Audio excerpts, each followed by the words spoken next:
Chapter 797. Even now, awake from the dream, all that remained was a faint sensation of seeing Kishir that day and the dreadful feeling of wandering through the passage. There was no sense of gaining new information or feeling like any gaps had been filled. Anyway, I never expected to see the secret passages of Paleta Castle like that, so it must have been that time in this dream. Kishir did not elaborate on when that time was. The mere mention was enough. Either two had no desire to elaborate on witnessing in a dream the moment Kishir Lahore from his previous life was killed by his successor, Udrian Ale. He merely nodded in agreement. Are you feeling alright? Not feeling unwell like before? I'm fine. Indeed, there was no physical pain. Unlike the times he dreamt of the white gloves, there was no strange reaction or loss of appetite. Yet, even when he should have risen, Yudhir remained still, gazing down at the blanket half slipped off him. There was no issue. He was simply reminiscing the last moments of the dream, where a man he had tightly held his hand and led the way. Kishir's last words, vowing never to let go first, resonated with him. Even now, Kishir held Yudhir's hand in the same manner, blurring the lines between dream and reality, stirring an indescribably difficult emotion within him. He had saved Yudhir from the nightmare without a moment's hesitation, fully aware of what the dream entailed. Yudhir? Concerned by Yudhir's unusual behavior, Kishir called out to him. Yudhir, avoiding a direct response, cast his eyes down and spoke. If you permit, may I stay like this for a bit longer? Permission granted, Yudhir. You can stay like that as long as possible. Kishir's eyes widened slightly, but he soon smiled.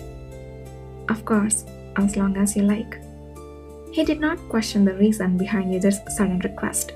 He simply adjusted the blanket, slipping off Yudhir's shoulders, holding him closer to provide more comfort.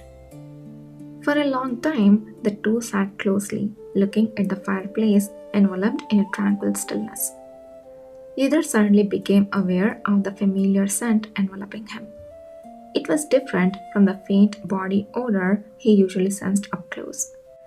This was the scent of a second gender manifestor intermingling with his will. The scent, usually well contained within the owner's body, now gently caressed Yudhir's entire being. Yudhir, responding to it, did not restrain his own scent from mingling similarly. As their scents flowed and slowly intertwined, Yudhir felt an additional sense beyond the usual five, distinctly aware of their movements. The unseen sense carrying intentions, how they enveloped and caressed each other's bodies, all these sensations were palpable, gradually raising a warmth in his body. To a non-awakened onlooker, they might seem motionless and silent, but it was far from it. Their interaction resembled animals comforting each other by grooming, akin to an inaudible conversation. Despite having spent a busy, energetic day, Yudhir felt something dormant within him come alive, breathing life anew. It felt like he was finally coming to life. Odd as it sounded, it was true. Reacting to his breath, Kishir pulled Yudhir closer into his embrace. Yudhir turned to meet his gaze. A pale, expressionless face reflected in the deep, sunken red eyes. After a moment, Yudhir first lifted his head and, as if entranced, pressed his lips against the other's. As their lips slowly met, his tongue slipped between them and gently teased Kishir's, which had been still. Kishir, momentarily startled, soon looked down with tenderly curved eyes and wrapped his hands around Yudhir's neck, as if to support it. The direction of their inclined heads shifted, deepening their kiss abruptly. As their tongues intertwined, the sensation of a hand gently caressing through the hair sent a tingling pleasure throughout the body, causing it to shiver. Yet more delightful was the sensation of being even closer to Kishir. Their lips briefly parted, and breath flowed from both without precedence. Their gazes met intensely, yet again no words were exchanged. Then, once more, this time Kishir initiated, pulling Yidr close and caressing under his lip before continuing into a second kiss. The deep, lingering kiss, no different from their earlier mingling scenes, continued unceasingly.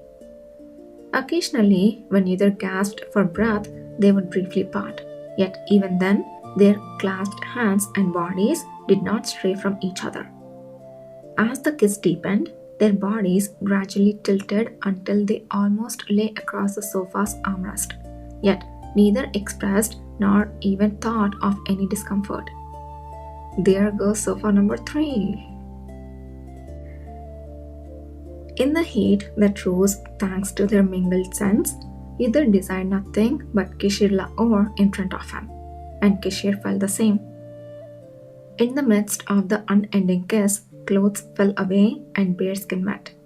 The heat below was already more intense than above. Yidr knew his body had softened enough without need for further preparation. The shame of his body, relaxed and wet with the viscous fluid, did not come to mind. Rather, it was almost pleasing. Even if you have to think about tomorrow, you wouldn't want that, would you? A low question came unexpectedly. It wasn't intended to sober the mood with reason, as before, but seemed more like a confirmation from someone who clearly understood Yidr's intentions. Instead of answering, Yidr drew in Kishir's lower lip again, biting it gently. That alone was enough to convey his desire to have the person before him. He wanted to embrace and engulf him more tightly than ever before. Only that mattered, nothing else was needed. Not the coming tomorrow, nor the days after, nor anything else. Responding to that intense yearning, Kishir's eyes clouded over, sweetly and painfully. To him, nothing seemed more tender and lovely in this world than Yidr. And Yidr now clearly understood that his own reflection in Kishir's eyes was not much different. Soon, their bodies completely overlapped.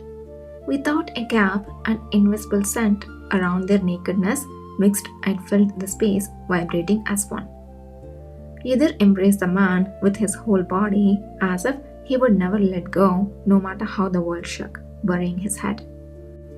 The throbbing of the two hearts, palpable through their touching skin, felt so clear. Even as his head spun with overwhelming emotions and his stomach swelled from taking in the other, he writhed not in pain but in deeper longing. Never before had he felt so alive as he did in this moment. Knowing there was no deeper way they could connect, yet the thought of wanting it, if possible, crossed their minds. Every time Yidr could not contain his emotions and embraced Kishir tightly, the man responded by pressing his lips to his. So closely entwined that it was difficult to move, yet they continued without stopping.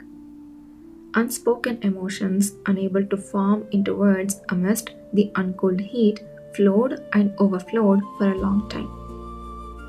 After a long kiss, Yidr parted his swollen, reddened lips to breathe out. The dying light of the fireplace flickered over the half-collapsed sofa. The man lying in his arms responded by gently brushing his lips below Yidr's ear. The only things hiding their still entwined naked bodies were the darkness filling the room and the blanket that initially wrapped around Yidr. Even after their intimacy subsided, the heat did not fade, and thanks to that warmth, Yidr finally managed to smoothly articulate the thoughts that had been brewing inside him.